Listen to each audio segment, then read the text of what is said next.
as a video stream. So I'll be able to take some questions from, as many questions as possible from the audience and as well from people online. But as you can see, I'm obviously here in person. This is me, not a clone of me.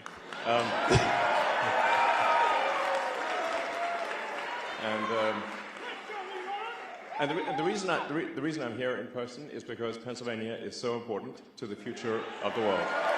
So,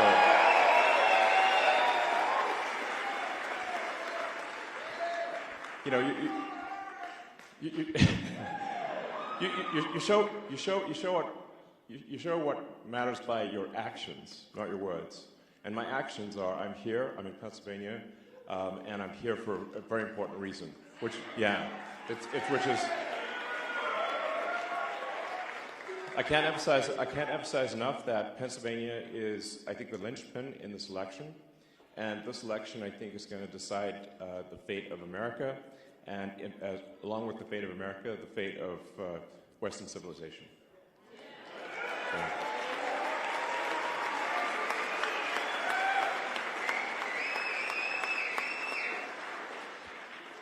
And I think the things we all want are simple, sensible, I think common sense things. You know, we obviously want secure borders. We want safe cities. You know, sensible spending, so that we don't have crazy inflation. We want freedom of speech. We want the Constitution to be upheld. And you know what? I'm being told at times that these are like right-wing values. I'm like, are you insane? This is literally the fundamental values that made America what it is today.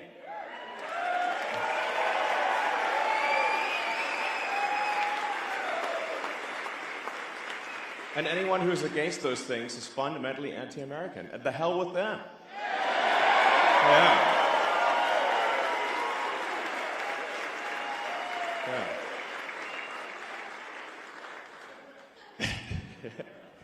I see I'm getting a lot of agreement from everyone in this room. So, yeah. So, and you know, I actually lived in Pennsylvania for 3 years, by the way. I'm no stranger to the state. I lived in the city for 3 years. I went to school here. So, you know, so I know the state. I'm not some, you know, just arrived situation. You know, I've been here, spent 3 years of my life here. So, it's a great state. Love it. You know, and. Yeah, yeah, it was awesome. But you know, the thing is, like, I was talking to friends of mine who, like when I went to Penn, it was very dangerous at the time, but everyone thought it would get better would get better as the years went on. You know, one of the issues was like students would get killed from time to time, and that's pretty bad, obviously. And I was talking to someone who recently graduated from Penn. They said, actually, it's worse. And I'm like, it's worse? What the hell is going on? You know? It's like, yeah. Well, yeah, I mean, the reality is that if someone is a violent criminal, you know, where they either are unable to control their violence or they like it, if you do not incarcerate them, they will hurt people. That's what it comes down to.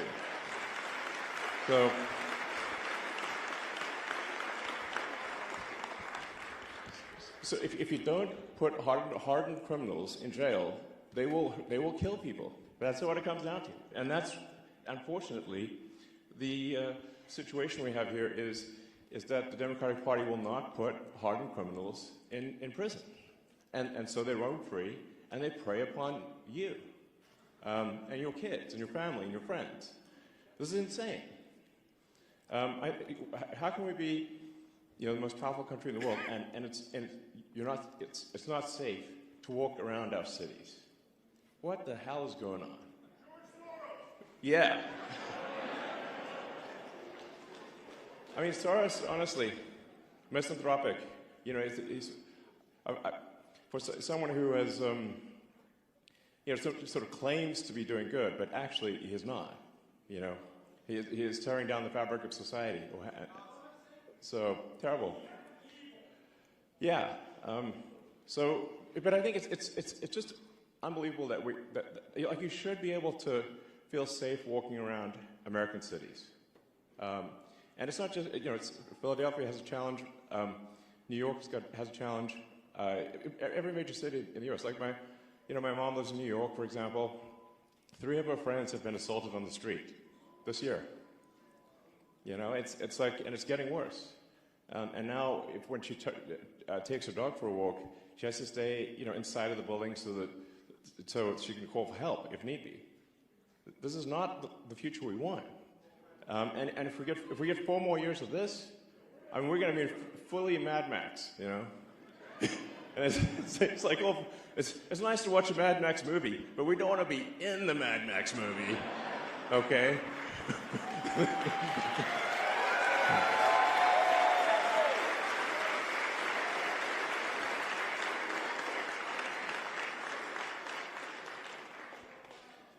So yeah, and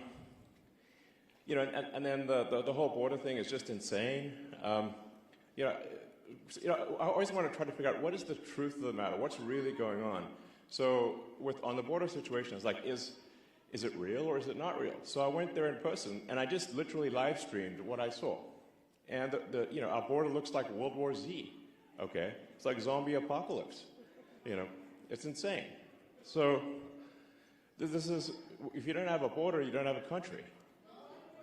Yeah, I mean, we're just saying, like, we have to have real borders, or if you don't have real borders, you don't have a real country. And obviously, as someone who's an immigrant, I'm pro-immigrant. I just want to make sure that people who come here are going to be assets to society, and that they're going to raise our standard of living.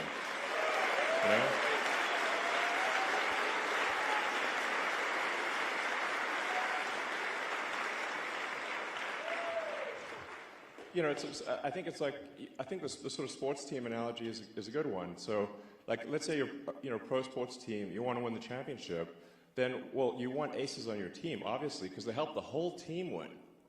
So the same is true for immigration. If we have this sort of equivalent of, like, Kobe Bryant or Steph Curry or LeBron or something like that, they want to join the team. Like, absolutely, of course. Do you like winning? Yeah, okay. But if they can't play basketball, they shouldn't be joining.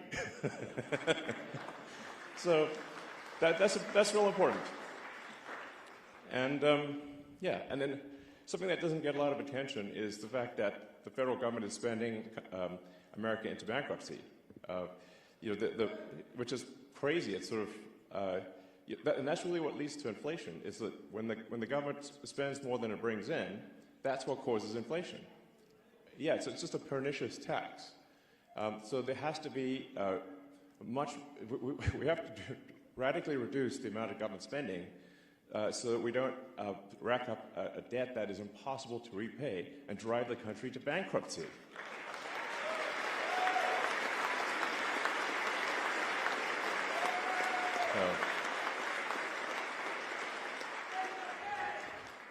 I mean, just basic stuff, really, These shouldn't be controversial topics. It's just like normal. Common sense, exactly.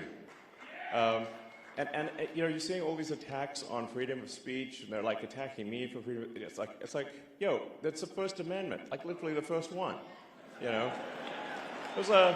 Tells me it's a high priority. And the reason they had the First Amendment was because the countries people came from, if you spoke your mind, you'd be imprisoned or killed. That's why you have it. That's really important. And then the right to bear arms is also really important. That's there to protect,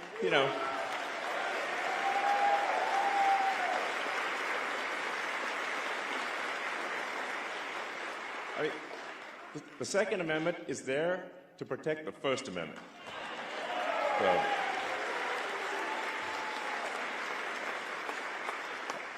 as soon as the government can disarm the people, they can do anything they want. And we've seen this in one country after another. They take the guns away from the people, then they do fake elections, and then the people try to protest and they just get shot. That's what happened in Venezuela recently. They had a fake election. Maduro lost, like massively lost, like 70% loss. And he's like, "Oh no, I won." And everyone's like, "Oh, you didn't win." There were big protests in the street. But the thing is that Chavez, when he came to power, took away everyone's guns. So now you're facing, soldiers with assault rifles. Where you're going to throw some sticks at them or something? Use finger guns? It doesn't work. So Maduro, even though he lost the election, is still in power, and that's the kind of risk that we face. So, but we got to do everything possible to protect the Constitution, and I think this is yeah.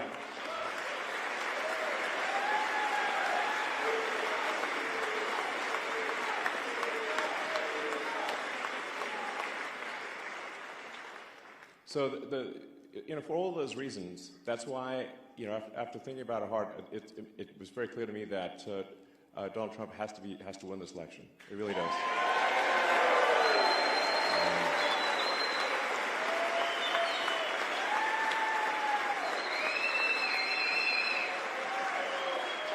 Yeah.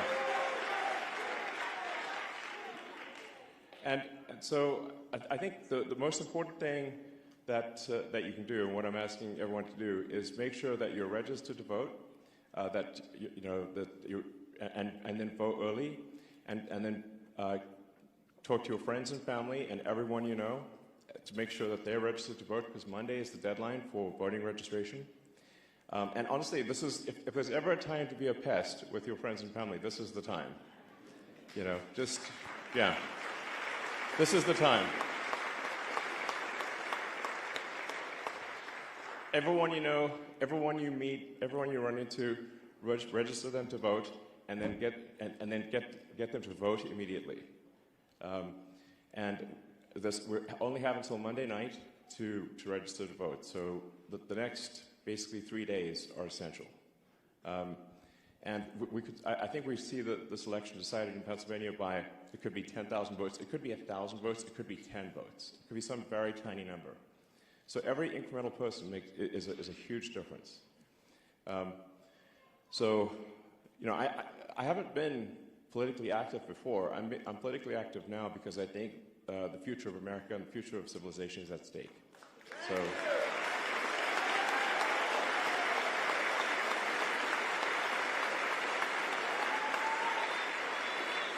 Yeah. So, please go all out registering people. We have 3 days. Let's go. Anything you possibly do. So with that, I'm happy to answer questions or take comments from the audience. And yeah. Thank you.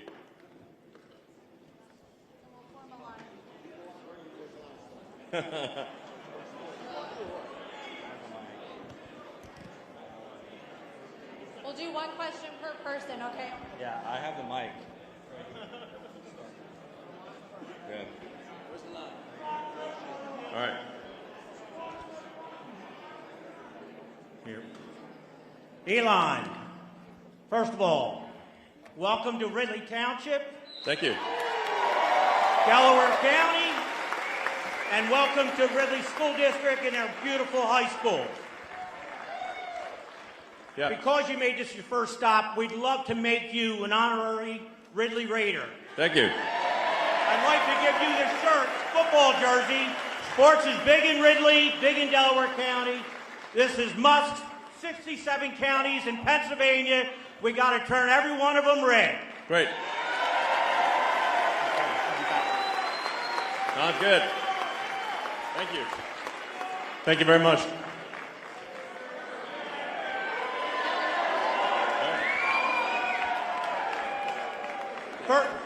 First question is, what can all of us here, everybody in this auditorium, everybody watching the live stream, what can we do now to make sure we get Donald Trump across the finish line in Pennsylvania and everywhere else in this country? Yeah, it's fundamentally for the next 3 days, just everyone needs to focus on registering friends, family, acquaintances, everyone you know. Because if you're not registered by Monday, that's why I'm being sort of repetitive about this and really emphasizing this. Anyone not registered by Monday evening, or if they're registered incorrectly, their vote won't count.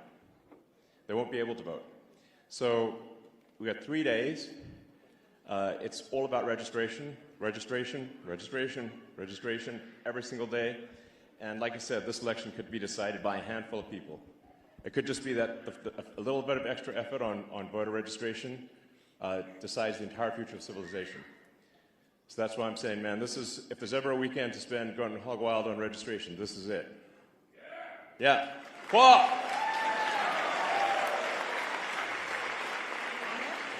Hi, Elon. Thank you so much for being here. It means so much, and I think it's really in line with your character as I've come to know you from listening to you speak in interviews. In addition to voting for Donald Trump, what can the average citizen do to help train AI to be truth-seeking? Well, I think definitely, publicly pushing to ensure that AI is truth-seeking and is not sort of politically correct or which means factually incorrect. That's a big deal. Like, just speak out on social media and certainly complain loudly when other companies attempt to essentially program their AI with a dystopian San Francisco, Berkeley philosophy. And if you want to know where that philosophy leads, just walk around the streets of San Francisco. But be careful, because do not get killed by a violent drug zombie, because they're all over this downtown SF. It's insane. So you can see where does that philosophy lead? And unfortunately, I think a lot of the AIs are being programmed, at least implicitly, with that misanthropic dystopian philosophy. Yeah. Hi, Elon. Right here. On your right. Sorry, with the lights in my eyes and stuff, it's hard to see, so. Yeah. Hi, my name is Jasmine. I'm originally from Malaysia, and I've been here 20 years. I came here legally. I see a lot of immigration and a lot of immigrants who came here legally. They all support Trump. And they want a strong economy. They want, family values and all that. And, oh, by the way, I came here because my daughter goes to school here. She told me to come over. I used to be really, really active in promoting, Trump campaign 4 years ago. And I got burned out. And I'm so frustrated. And it's all because of the cheating. So what are we going to do with that?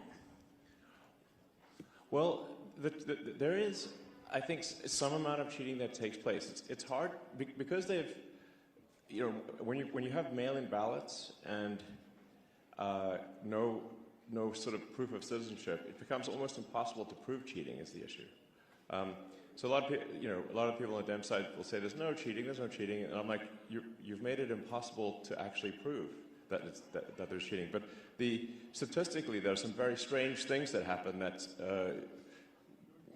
are statistically incredibly unlikely. So, there's always this sort of question of, like, say, the Dominion voting machines. It is weird that I think they're used in Philadelphia and in Maricopa County, but not in a lot of other places. Doesn't that seem like a heck of a coincidence? So I think there's we should, in my view, we should only do paper ballots hand counted. That's it.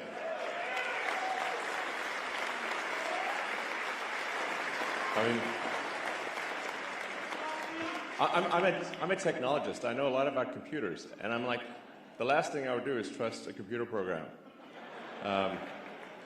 Because it's just too easy to hack. It's too easy to add just one line.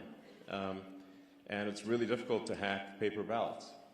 So, in-person voting with proof of, with ID, which, by the way, every country has. I mean, like almost every country that has democratic elections requires in-person voting with voter ID. It's super weird to not have that.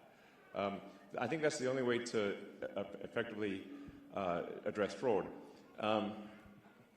Given that we are today, I think we just need a very big margin of victory.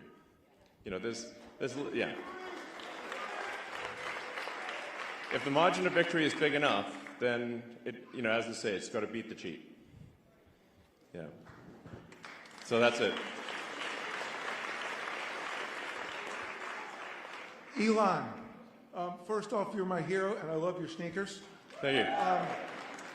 So if you do choose to be the head of the Department of Government Efficiency? Yeah, Doge. Yep. What do you think about we stop giving money to other countries such as Israel, Ukraine, and we stop funding forever wars that most likely is going to the deep state anyway? Yeah. Well, I think in general the amount of waste that happens with the federal government is really staggering. It's a staggering amount of waste of taxpayer money. And if we're, for any given expenditure, we have to say, well, what does this do for the citizens of America? Like, how is this good for the people of America? It's their money. Like, for some weird reason, a lot of people in the sort of, state or whatever, the politicians, they seem to forget that the money being spent is your money. And if it's not being spent in a way that is beneficial to the American people, it's a misuse of the funds. So, yeah. I mean, there's a lot of money that's being spent where sort of illegals are getting more benefits than citizens. And, like, what the heck is that? That doesn't make any sense. Yeah. Hi, Elon. So as we bring government spending and look inward to our country, I am a government employee. I care about innovation and efficiency. With your vision for a Department of Government Efficiency, what can we do? How can we support you? And also, how can we spot the needs of people in North Carolina? The body count is abnormally underreported. What can we do to press on that and to support people within our country? Sure. Well, I do think that government efficiency is not simply about reducing the size of government, but making sure that there are incentives for excellent work. So if somebody's, whatever you incent will happen. So if you have incentives for excellent work, and by the same token, if someone's not doing excellent work, they're exited. Just like normal. It's really what happens in a properly functioning company is that you reward, or think of a sports team. The players that are doing well, they get rewarded, and the players that are not doing well, they exit the team. And that should just be how it works. And I think that'll have a profound effect on the effectiveness of government. Because whatever you incent will happen. So if the incentives are aligned with saving people in North Carolina, then that's what will happen. But if you have a sort of a failed response to the disasters, to the hurricane disasters, and no one even gets fired, well, okay, what do you expect? No one's going to take action. So people have, if there's a track record of failure, you have to exit the people who failed. Otherwise, people will look around and say, well, I guess I don't need to do anything because, nothing bad happens to you, even if you do a terrible job and people die, which is insane. So. Hi, Elon. Hi, Elon. Can you tell us about your trip to Israel? Yeah. It was a very moving trip. So, it's a very moving trip. Definitely one of the toughest regions to, how do you, what set of actions result in the greater good in Israel? I mean, obviously, you cannot have people who, if they want to slaughter everyone in Israel, you got to stop that. There's no way.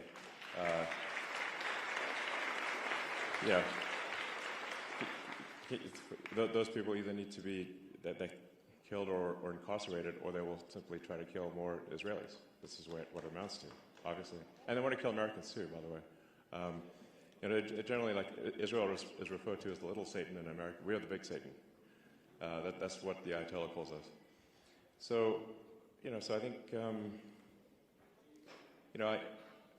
I think a lot of what's happening there is people are being taught to hate, in Gaza from when they're children. They're taught to hate, and that's really the thing that needs to stop for there to be, long-term peace, hopefully. is that you just cannot have the kids be taught to hate from the moment they can talk. That's fundamental. So, yeah.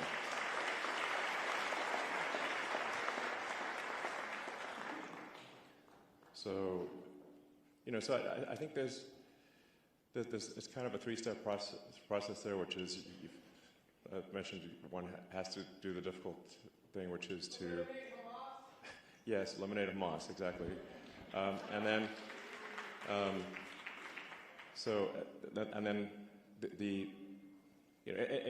I think also going forward, anyone who's teaching hatred in Gaza or elsewhere, they need to stop doing that.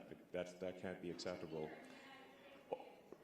We have to stop, kids being taught to hate America in America.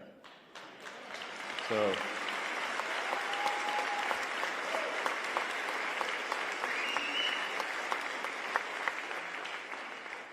And then the third thing that's also very important is that there has to be economic prosperity in Gaza. So this is very difficult. It's like, how do you sort of, after terrible things have been done, you then have to sort of, you have to bring prosperity to Gaza, and that's the thing that will ensure, provided kids are not taught to hate and there's long-term prosperity, I think there will be peace in Gaza.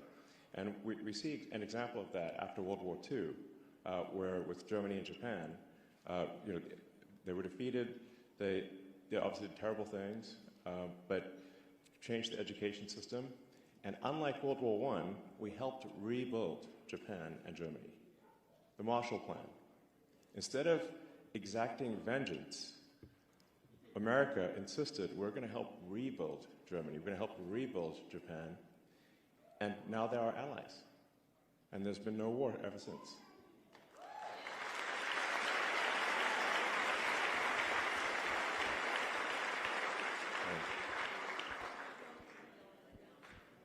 And I want to say congratulations on the successful redocking of your rocket. Big deal.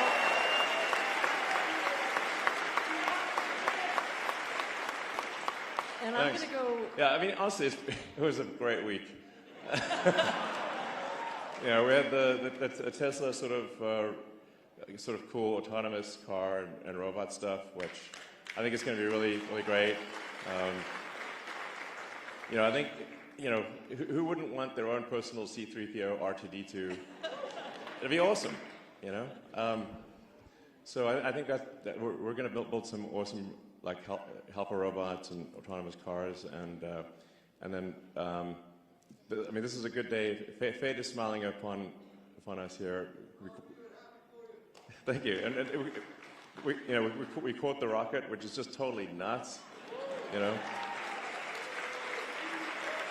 You see that rocket booster? It's the largest, heaviest flying object ever made, and it just got caught by Megazilla arms. Kind of like Karate Kid, but bigger. Catch on the fly with the chopsticks. So my question is, do you think there is a shadow government behind the Biden-Harris administration? I mean, well, let me put it this way: it's not Biden. We know that for a fact. Okay. The dude's barely got 2 functional neurons, so it's like, and he just seems to be at the beach a lot, and he's obviously not in charge. So I mean, when the polls started going low on Biden, he was saying, oh, he's staying in the race, but then I guess the real powers that be told him he's not. It's like, so who is it that's behind him? We know Obama, okay, but Obama. I mean, I'm just as curious as you are. It is. As far as I can determine, there isn't any one sort of puppet master. It's more like there's 1,000 or I don't know, a lot. But I mean, I'd like to talk to them to understand more about. Listen, what are your goals, puppet masters? I'm just curious. I mean, maybe I agree with some of them. It's possible. But it's just obvious that Biden's not in charge. It's obvious that Kamala's not in charge. I mean, they just replaced the Biden puppet with the Kamala puppet. Very obviously. And you can tell, like, if the teleprompter stops working, then the puppet breaks. And it's like, oh. the puppet just starts looping because the teleprompter broke. I don't have a teleprompter. I can just talk like a normal human. So I mean, I think it's not, from what I can tell, it's not one puppet master, it's many, but, interesting to see the crossover between the Epstein client list and Kamala's puppet masters. I bet there's a lot of names that appear in both lists. Oh, sorry. Yeah, Diddy too. Can you hold up a little higher so I don't have to bend? Diddy did it. Elon, my name is Gregory Stenstrom. I'm from here, Delaware County. A few people who know me. In my hands, you asked earlier you'd like to go to a hand count. We have 3 federal suits right now.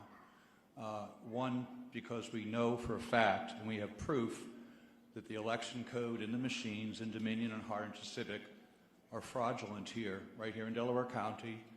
The Secretary of State for their elections, Jonathan Marks, admitted this in court last week. Wow, he did? In court, on a transcript. I didn't read about that. For some reason, Well, of course you didn't. For some reason, the How many people the here know legacy me? media forgot to report about that one. How many people here know me? Quite a few. I mean, I usually keep up with these things, and I did not know that. Well, we're also co-defendants. Leah Hoops and myself, also from Delaware County, we're co-defendants with President Trump and Rudy Giuliani in a defamation suit where we proved over 952 days that there was massive election fraud in 2020. We proved it in court. It's a matter of public record. We also have the proof that the election machines that are currently being used are fraudulent. We have videos right now that I can show you of ballot boxes being stuffed here in Delaware County, Montgomery County, Chester County, and across the state. Okay. We have that video. We have submitted this to the federal courts in 3 federal cases. We have a SCOTUS case right here. Yeah. And the SCOTUS case is just simple. It asks the DOJ to rescind their policy not to investigate election fraud. Which seems crazy. We are being blocked. Yeah, I mean, this DOJ is doing a great, I don't know, just take the J out of the name, you know. Department of Injustice. What I'd like you to do, Elon, is I don't want to take too much time, and I know this is kind of a shock, but we have a book here, Parallel Election.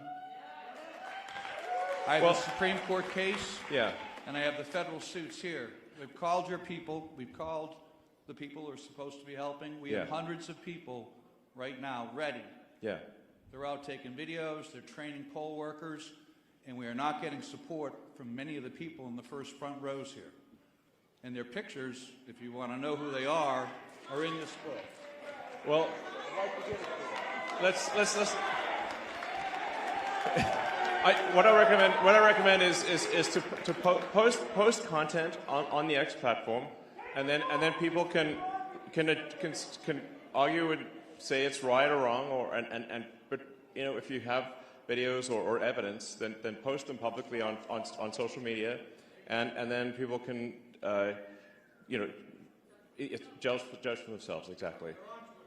Okay, great, excellent, thank you. But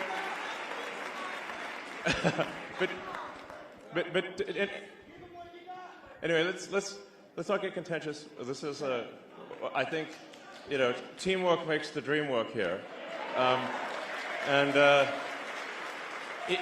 whatever the situation, I don't want to dissuade anyone from voting. It's very important to vote.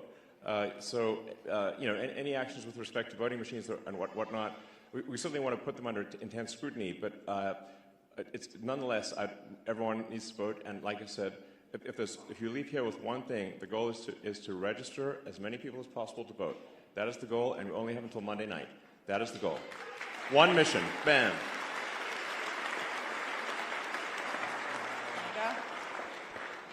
Hi, Elon. Thank you for being here.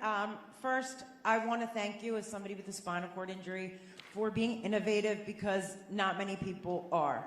I won't take up the time, but 18,000 people a year are injured. So thank you. Absolutely, and I'm hopeful that Neuralink can do a lot. Actually, initially providing the ability for anyone who's lost the brain-body connection to be able to interface with their phone and computer faster than a human with working hands, which is, I think, really cool. But down the road, I think it'll be possible to restore a whole body functionality. If you have a Neuralink in the motor cortex that then shunts past where the neurons are damaged in the spine, I'm confident that long term you can actually restore people's ability to walk and use their hands.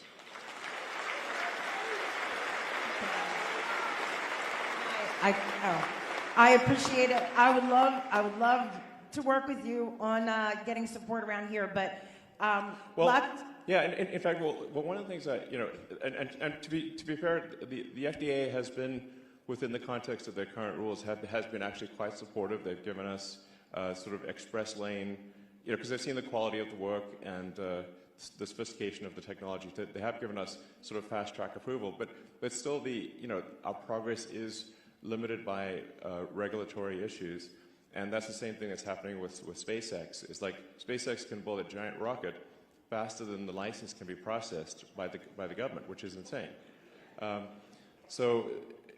should mention, like, one of the most fundamental things about me supporting, and maybe the biggest showstopper of all for me in terms of why I feel Donald Trump must win, is that we have to have sensible regulations. We have so many regulatory. Last time I checked, we have 428 agencies. There's more than an agency a year has been created since America was a country. It's like we've got almost twice as many agencies as years that America has been a country, which means an agency has been created. There's like sometimes two new agencies per year created, which is just madness. So America is being smothered by overregulation. It's like I call it slow strangulation by overregulation. That's the. Yeah. I would like to ask about natural gas and lithium. That's kind of what. Pennsylvania is rich of natural resources and fracking gas and lithium, which could benefit not only our state, but our entire country. However, many residents, and I have to be honest, along 350 miles of Pennsylvania had real challenges like eminent domain and the destruction of water sources, such as what happened with the Mariner East pipeline. How can we ensure that while utilizing these resources, we work closely with local governments and residents without the federal government overreaching and forcing land from homeowners? Effective communication with citizens and their involvement in these decisions is crucial. What role do you see for technology or private industry in making sure that this process is transparent and fair? Because believe you me, lots of people were forced with eminent domain and aquifers poisoned all across Pennsylvania, including our veterans. And this has been a real problem since 2016. So we want to support our workers and use our gas, but we need to be careful of what we're taking from people who've lived here, families for centuries. Certainly, I believe in sensible regulation. So, what I see happening is that there are all sorts of there's a mountain of rules that actually don't benefit people, and then there's missing rules that do benefit people. So it's this bizarre Kafkaesque nightmare of regulations where ultimately the good of the people is not served, and we get regulatory delays for things that are fake. Meanwhile, bad things are allowed to happen simply because someone filled out the paperwork and gamed the system. So that's what I mean. It's when I say the Department of Government Efficiency, I mean addressing it's addressing any issue which is not in the interest of the people, and we do need to at times fight against what large corporations are pushing for, because some of them are very short term. And some large corporations do bad things. Corporations are like people. Like some people are good people. It's like, some corporations are good, some are sort of middling, and sometimes some corporations are bad. And it's just like people, is the way to think of corporations. So we've got to stop the corporations that want to do bad things, make sure they're doing things that are in the interest of the people. And then corporations that want to do good things, they shouldn't be slowed down by smothering regulation.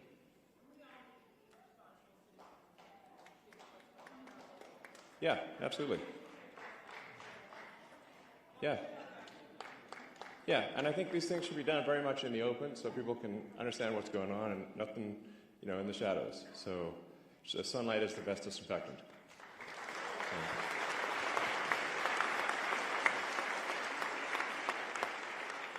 Hey, Elon, how are you? I'm Rob. These are two tough acts to follow here, but my question's a little more simple. What are some of the first courses of action you plan to take as the head of government efficiency if Trump gets elected, and do you have any areas of concern in particular? Yeah, well, that's a good question. I definitely, the focus right now is making sure that Trump wins the election. Otherwise, it doesn't matter. And I think if Trump loses, we're going to see, our cities are going to get less safe. The border's obviously going to be wide open. We're going to see government spending go ballistic. It's inflation go nuts. It's going to be just bad on every level. And like fundamentally, if the current trend of strangulation by overregulation is not turned around, we'll never get to Mars. It just will be illegal. And then we'll be a one-planet civilization. There won't be a space-faring civilization, and Starfleet will never be real. And we want Starfleet to be real. Yeah.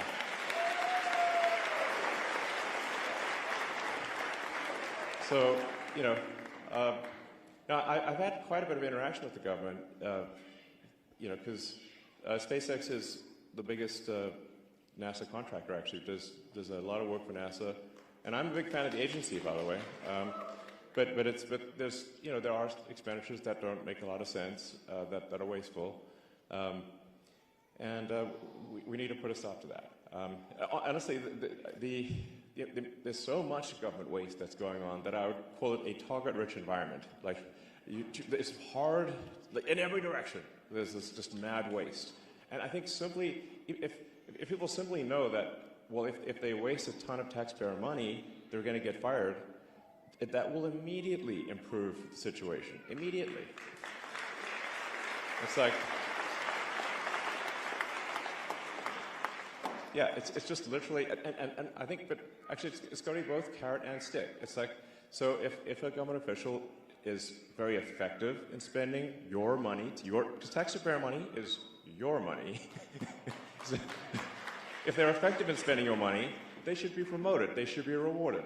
And if they waste your money or do something that's basically corruption, they should be fired.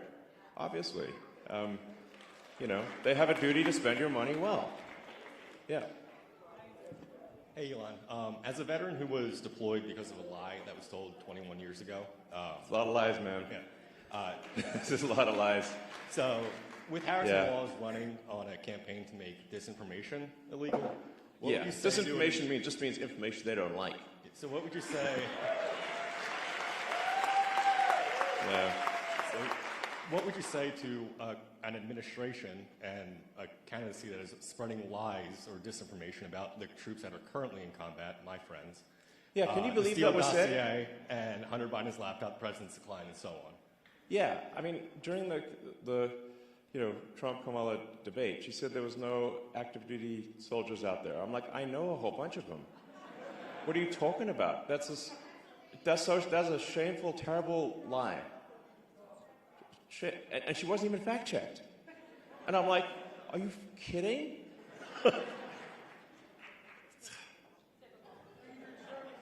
I mean, yeah, thank you.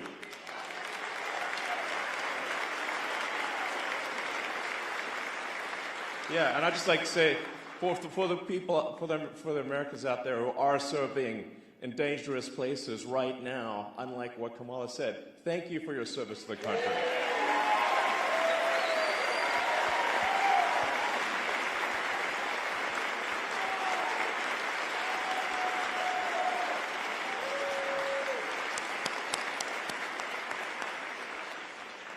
Elon, thank you for stepping up to help America when you don't have to. Like, you could be on an island right now. Yeah. Yeah, you know, I could be, you know, yeah, I have a lot of jobs. No, it's true. I mean, there are, you know, a lot of people I know who are on a yacht, sipping a Mai Tai, whatever, in an island, you know, and, you know, that is a thing I could be doing. But I think I can't do that if I think the future of civilization is at stake, which I do. My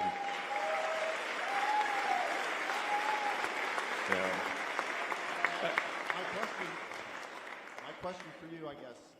One, do you know Alberto Congawala? He's the system manager for Europa Clipper. Oh, which you but sent, that's a cool mission, by the way. Which you sent into space on Monday. Yeah, Thank you very much. Absolutely. In fact, that was a mission where I talked to SpaceX team. It's like, you know, every mission's important, but you know, this mission's extra important. So, yeah, because I'm like, you know, I want to. I think like you, like I think most people, I want a future where you look forward to it and you're excited about what's going to happen. That we're going to learn new things. That it's going to be better than the past.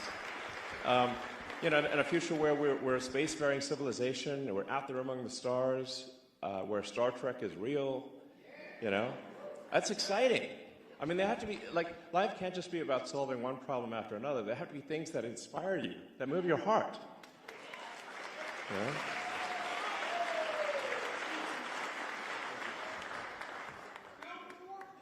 Hi, Elon. Yeah, that's a hard one to build, but at some point we should build a warp drive.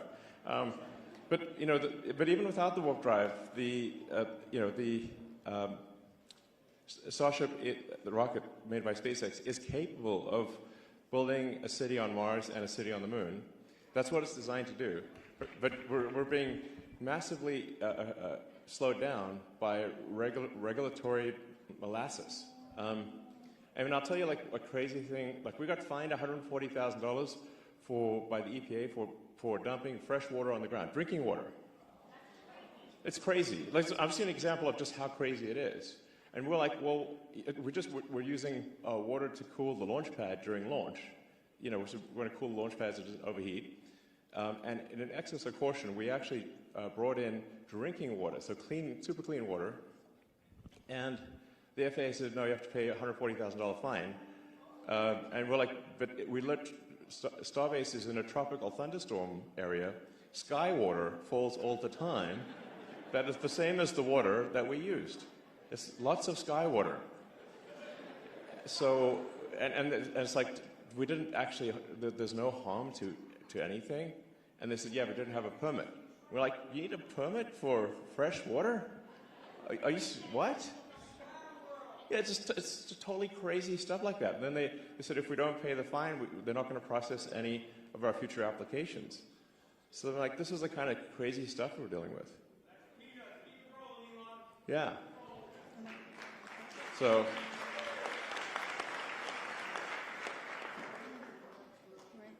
Hi, Elon. My name is Sarah. I'm from Philadelphia. I have a whole team here. First of all, I'm really excited about your recapping of this rockets and your Hyperloop program. We actually, at this critical moment, have a proposal to turn the blue states red quickly. I would like to sincerely to accept our protocol. The proposal. You know, we want to have some further discussion with you, and really thank you for putting everything you have, risking everything you have to support President Trump to take our country back. Well, thank you. Sure. Thanks.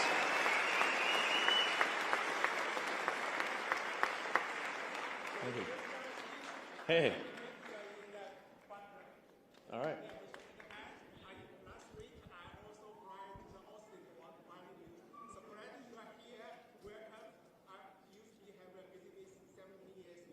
Right. All right. Sounds good. All right. So, yeah. Well, I'll take a few more questions and then wrap it up. Yeah, so go ahead. Elon, hi. My name's Kevin, and I grew up right in Springfield, close by. And I want to thank you for all you've given up. You were the media darling, and you've sacrificed everything for freedom right now. And I want to thank you for my family and everything. I also want to thank you. I want to thank you for all the lives that have been saved with your full self-driving, and all the future lives will be saved with that. That is one of the bravest things you've pulled off. So thank you. I use that every day. You're most welcome. Yeah, I think it will save many lives and many serious injuries, and also give people their time back, so they can, they can just be in their car and do whatever they want and watch, movies or whatever they want to do. It'll be great. I absolutely agree. My question for you is, and this is a very confusing thing in Pennsylvania, do you think that we should, as a voter, vote in person, wait until voting day to vote in person, or do a mail-in ballot right now? I think you should you should vote immediately right now. Yes. Can you explain real quick why? Should you have a pen? I don't know if does somebody have a pen or something?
All right.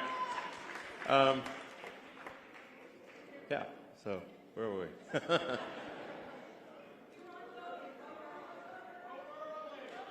Oh, yes. Vote, yes. Register and vote early. Yeah, it's, I would say vote immediately. So, yeah, you're welcome.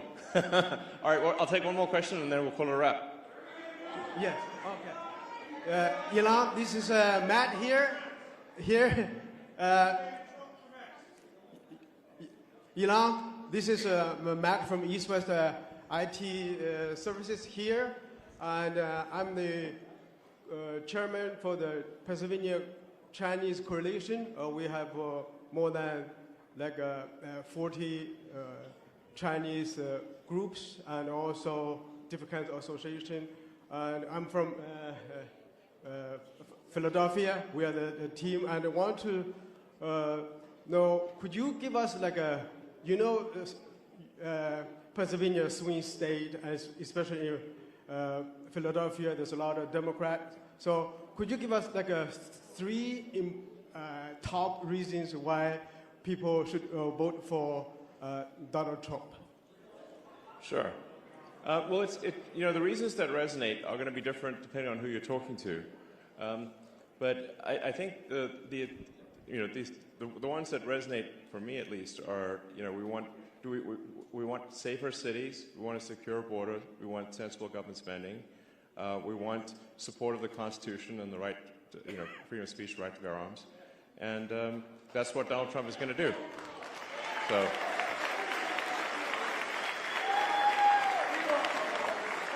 And the other thing I think is maybe a concern is that I think if there's 4 more years of sort of the Kamala sort of puppet regime, they're actually going to legalize so many illegals in the swing states that there won't be swing states anymore, and this will be the last election in that case, and will be a permanent one-party state like California. And in California, California, which is mind-blowing, they passed a law banning voter ID for any election in California whatsoever. Now they're going to try to do that nationwide. In fact, if they can, they will do it nationwide. If the Dems win, they'll ban voter ID nationwide. So that's why I think if Trump doesn't win, this is the last election. Yeah. Thank you. Thanks, everyone.